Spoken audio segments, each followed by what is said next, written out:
ಅಂದು ರಾಜೀವ್ ಗಾಂಧಿ, ಇಂದು ರಾಹುಲ್ ಗಾಂಧಿ. ಕರ್ನಾಟಕದಲ್ಲಿ 224 ಕ್ಷೇತ್ರಗಳಲ್ಲಿ ಸುಮಾರು 178ರಲ್ಲಿ ಕಾಂಗ್ರೆಸ್ನ ಶಾಸಕರು ಗೆದ್ದು ಒಂದು ಸದೃಢ ಸರ್ಕಾರ ರಚನೆಯಾಗಿತ್ತು. ವೀರೇಂದ್ರ ಪಾಟೀಲ್ ಅವರು ಮುಖ್ಯಮಂತ್ರಿಯಾಗಿದ್ದರು. ಅಚಾನಕ್ಕಾಗಿ ಆ ಸಮಯದಲ್ಲಿ ಕರ್ನಾಟಕದ ವಿವಿಧ ಭಾಗಗಳಲ್ಲಿ ಕೋಮು ಗಲಭೆಗಳು ಸಂಭವಿಸಿ ಇಡೀ ಒಂದು ರಾಜ್ಯದಲ್ಲಿ ಅರಾಜಕತೆಯ ಸ್ಥಿತಿ ನಿರ್ಮಾಣವಾಗಿದೆ. ನಂತರ ಕಾಂಗ್ರೆಸ್ನಿಂದ ಸರಿದಂತಹ ಲಿಂಗಾಯತ ವೋಟ್ ಬ್ಯಾಂಕ್ ಬಿಜೆಪಿಗೆ ಶಕ್ತಿಯಾಗಿತ್ತು. ಸಿದ್ದರಾಮಯ್ಯವರಿಗೂ ಬೇಸರ ಆಗದೆ, ಅಹಿಂದ ಮತಗಳಿಗೂ ಧಕ್ಕೆಯಾಗದೆ, ಕುರುಬರಿ ಕೂಡ ದೊಡ್ಡ ಮಟ್ಟದಲ್ಲಿ ನೋವಾಗದ ರೀತಿಯಲ್ಲಿ ಒಂದು ಅಧಿಕಾರದ ಸ್ಥಾನ ಪಲ್ಲಟವನ್ನು ಮಾಡಿದ್ದಾರೆ. ನಮಸ್ಕಾರ. ಅಂದು ರಾಜೀವ್ ಗಾಂಧಿ, ಇಂದು ರಾಹುಲ್ ಗಾಂಧಿ. ಆಗ ಆದದ್ದು ಏನು, ಈಗ ಆಗಿರುವಂಥದ್ದಾದರೂ ಏನು?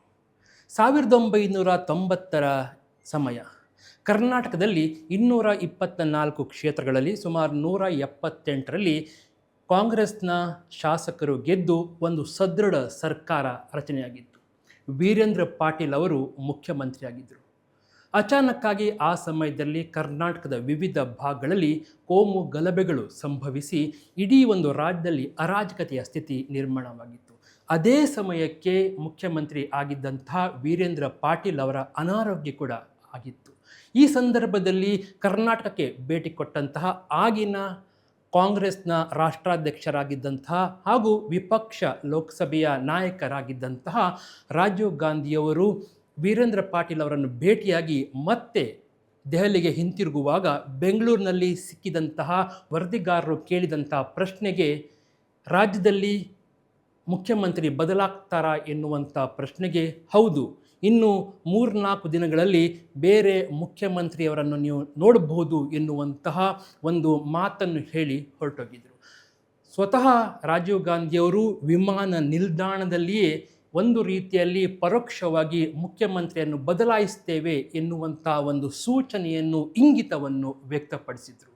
ಇದು ವೀರೇಂದ್ರ ಪಾಟೀಲ್ರಿಗೆ ಒಂದು ರೀತಿಯಲ್ಲಿ ಅಸಮಾಧಾನವಾಗಿತ್ತು, ಕಸಿಯಾಗಿತ್ತು, ಬೇಸರವಾಗಿತ್ತು.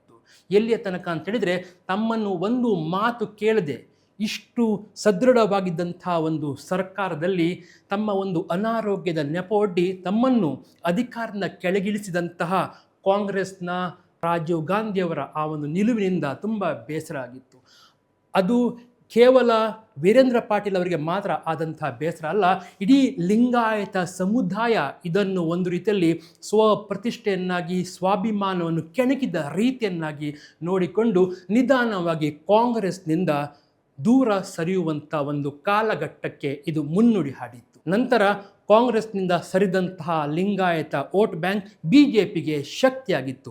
ಆಗ ಬಿಜೆಪಿಗೆ ಇದ್ದದ್ದು ಕೇವಲ 4 ಜನ ಶಾಸಕರು 1990ರಲ್ಲಿ. ನಿಮ್ಗೆ ಗೊತ್ತಿದೆ, ನಂತರ ಹಲವಾರು ಬದಲಾವಣೆಗಳು ಆಗಿದೆ. ಈಗ 2026 ಸಿದ್ದರಾಮಯ್ಯ ಅವರನ್ನು ಮುಖ್ಯಮಂತ್ರಿ ಸ್ಥಾನದಿಂದ ಕೆಳಗಿಳಿಸುವಂಥ ಸಂದರ್ಭದಲ್ಲಿ ಈಗ ಲೋಕಸಭೆಯ ವಿಪಕ್ಷ ನಾಯಕರಾಗಿರುವಂಥ ರಾಹುಲ್ ಗಾಂಧಿಯವರು ನಡೆದುಕೊಂಡಂಥ ರೀತಿ ನಿಜಕ್ಕೂ ಒಂದು ರೀತಿಯಲ್ಲಿ ಜನಮೆಚ್ಚುಗೆಗೆ ಪಾತ್ರವಾಗಿದೆ.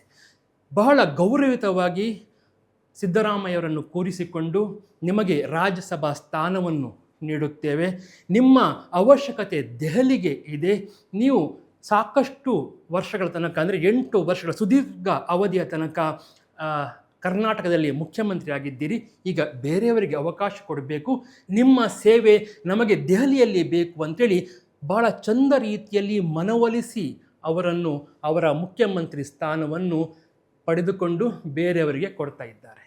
ಅಂದು ಒಂದು ವೇಳೆ ರಾಜೀವ್ ಗಾಂಧಿಯವರು ಕೂಡ ಹೀಗೆ ಬಹಳ ಎಚ್ಚರಿಕೆಯ, ಸಂಯಮದ, ಪ್ರೀತಿಯ ನಡೆಯನ್ನು ಮಾಡಿದಿದ್ದರೆ ಬಹುಶಃ ವೀರೇಂದ್ರ ಪಾಟೀಲ್ ಅವರು ಕೆಳಗೆ ಇಳಿಯುತ್ತಿದ್ದರು ಅಥವಾ ಲಿಂಗಾಯತ್ ಸಮುದಾಯಕ್ಕೆ ಆ ಮಟ್ಟಿಗಿನ ಬೇಸರ ಆಗ್ತಿರಲಿಲ್ಲ. ಆದರೆ ಈಗ ಆ ತಪ್ಪನ್ನು ರಾಹುಲ್ ಗಾಂಧಿಯವರು ಮಾಡಲೇ ಇಲ್ಲ.